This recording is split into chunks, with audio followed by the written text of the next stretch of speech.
sana selama perjalanan mencari ilmu saya minta maaf, jangan marah sama saya tidak pernah baca buku-buku Islam karena saya gengsi. Saya harus menjaga jarak terhadap keislaman karena saya bukan seorang Islam, saya seorang yang naik mimbar di rumah ibadah Kristen Protestan. Saya nggak mau terkontaminasi. Saya tidak mau terpengaruh dengan buku-buku bacaan Islam. Nggak mau. Saya tidak mau membuat dialog atau ngobrol dengan orang Islam. Tidak mau. Nanti saya terganggu. Ya. Jadi saya jaga. Semua pengetahuan saya tentang Rasulullah Muhammad SAW saya dapat dari Bible. Sekali lagi. Segala sesuatu yang menggoyang hati saya sehingga saya bergerak mengambil keputusan. Bapak Ibu jemaah yang disayangi Allah Subhanahu wa taala. Dekat rumah mertua yang banyak mau ada dukungan atau pemberitaan seputar akan lahirnya Nabi Muhammad kelak dalam bentuk isyarat atau sinyalemen saja. Contoh, di dalam kitab Ulangan pasal 18 ayat 17 sampai 19, di sini ada nubuat yang berbunyi begini. Berkatalah Tuhan kepada Musa atau Moses. Kata Tuhan kepada Musa, "Hai Musa, aku akan membangkitkan seorang nabi sesudah engkau." Jadi kata Tuhan kepada Musa, "Aku akan membangkitkan seorang nabi sesudah engkau, yang ciri-ciri nabi itu sama seperti engkau, seperti Musa, yang aku taruh firman-Ku di dalam mulutnya. Ia akan mengatakan kepada mereka segala yang Kukatakan, segala yang Kuperintahkan kepadanya.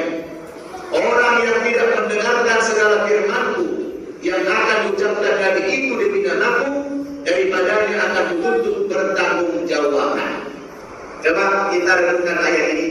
Kira-kira siapa yang dimaksud oleh Tuhan? Ada nabi yang akan datang sesudah Musa, yang punya ciri seperti Musa dan ditaruh firman dalam mulutnya. Kira-kira siapa yang dimaksud dalam ayat ini? Haleluya, haleluya. Jumpa lagi dengan saya. Nama saya Tina Sitorus.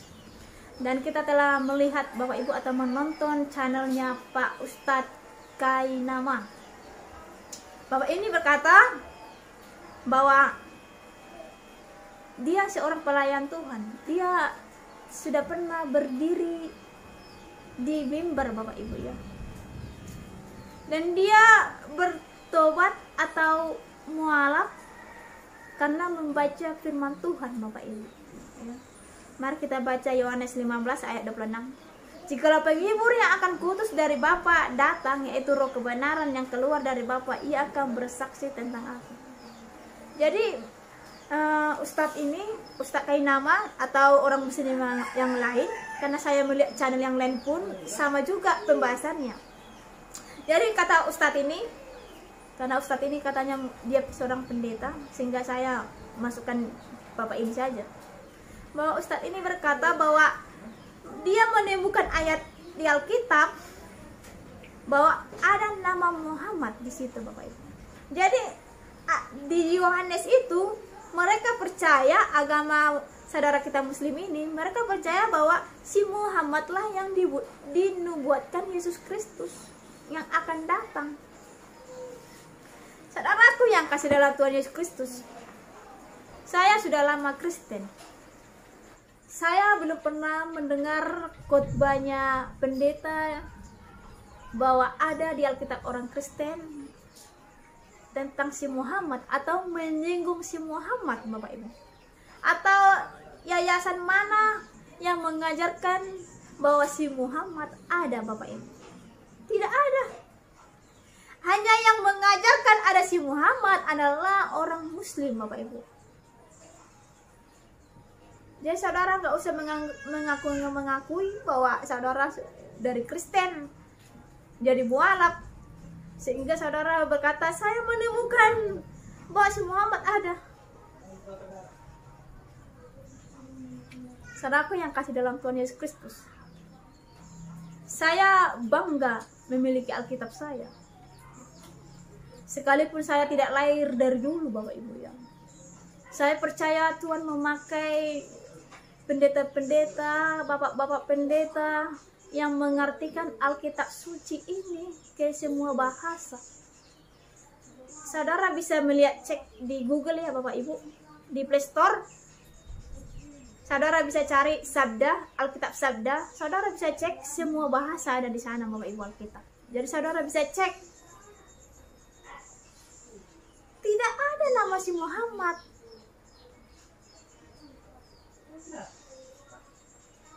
Para murid, para rasul pun tidak pernah menyinggung soal si Muhammad, Bapak Ibu. Apalagi zaman sekarang. Tidak ada, Bapak Ibu. Contohlah, seandainya si Muhammad yang dijanjikan Tuhan, yang dijanjikan Yesus, seorang penghibur itu, kita baca Yohanes 15 ayat 26. Jika penghibur yang akan kuutus dari Bapa datang, yaitu Roh kebenaran yang keluar dari Bapa, ia akan bersaksi tentang aku. Berarti sang penghibur ini harus bersaksi tentang Yesus. Apakah Muhammad bersaksi tentang Yesus kepada Muslim? Malahan Muslim memberontak, tidak mengakui bahwa Yesus adalah Tuhan. Bahwa Muslim tidak mengakui bahwa Yesus disalibkan. Yang disalibkan adalah yang mirip Yesus.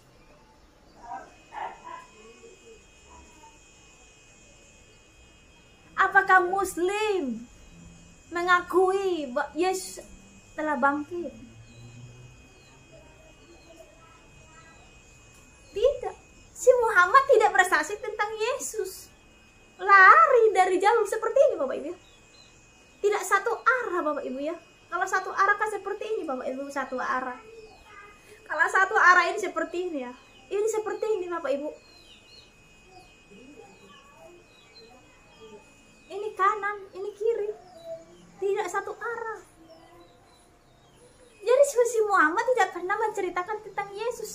Siapa Yesus ini sebenarnya. Tentang kematiannya, tentang kebangkitannya.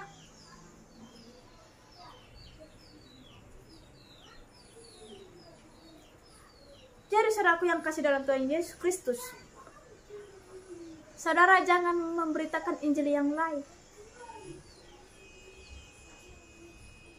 Saudara, sesuka hati saudara mengartikan firman Kristen. Ya. Saya tidak percaya kalau dia seorang Kristen. Tidak percaya saya. Karena tidak ada satupun orang Kristen, ya. Karena saya Bapak Ibu, saya berkawan semua orang Bapak Ibu. Waktu saya di luar negeri, saya berkawan sama orang luar negeri. Dan ke gerejanya Bapak Ibu. Waktu saya di Singapura, saya masuk ke gereja Pak Joseph Princess. Mungkin saudara bisa, dia pendeta terkenal Bapak Ibu ya. Dia ada di Marina Square di Singapura.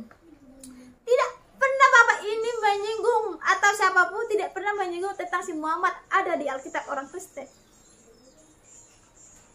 Tidak ada Bapak Ibu. Jadi Bapak Ibu, hanya orang Muslim lah yang mengakuinya, yang mempercayai bahwa si Muhammad sudah tertulis di Alkitab orang Kristen. Jadi tidak ada seorang hamba Tuhan yang berkhotbah bahwa si Muhammad ada di Alkitab orang Kristen. Tidak ada Bapak Ibu. Jadi saudaraku yang kasih dalam Tuhan Yesus Kristus, darilah kemuliaan Tuhan, saya berdoa semoga saudara kita ini dijamah Tuhan supaya mengerti firman Tuhan. Karena ini adalah tugas kita Bapak Ibu, untuk mendoakan mereka, bukan membenci mereka. Karena itu, selagi masih ada waktu, kita masih bisa bernapas Bapak Ibu. Kita bisa bebas mencari kebenaran. Nanti kalau saya meninggal ini kemana jadinya? Jadi hanya Alkitab lah, hanya Alkitab Kristen lah yang mengatakan ada kepastian bahwa orang mati di dalam Tuhan langsung masuk surga. Jelas. Jadi saudara tidak capek-capek lagi, kan ada orang sudah meninggal tapi masih didoakan supaya dia diterima Tuhan, supaya masuk surga. Jadi orang Kristen itu tidak ada seperti itu Bapak Ibu. Kalau hari ini mati, contohnya lah saya mati nih hari ini. Kalau saya hari ini mati, pendeta saya tidak mendoakan saya semoga si Tina masuk surga. Tidak. Itu sudah berdosa Bapak Ibu. Kalau ada pendeta, contohnya saya mati, kalau pendetanya berdoa seperti itu sesat. Karena orang mati tidak bisa didoakan. Yang didoakan adalah supaya yang ditinggalkan ini memiliki kekuatan, penghiburan. Jadi hanya di Alkitab orang Kristen lah kepastian ada Bapak Ibu, bahwa orang mati di dalam Tuhan langsung masuk surga. Mari kita baca ayatnya supaya saudara tidak tanggung-tanggung imannya ya Bapak Ibu, supaya mantap imannya. Haleluya.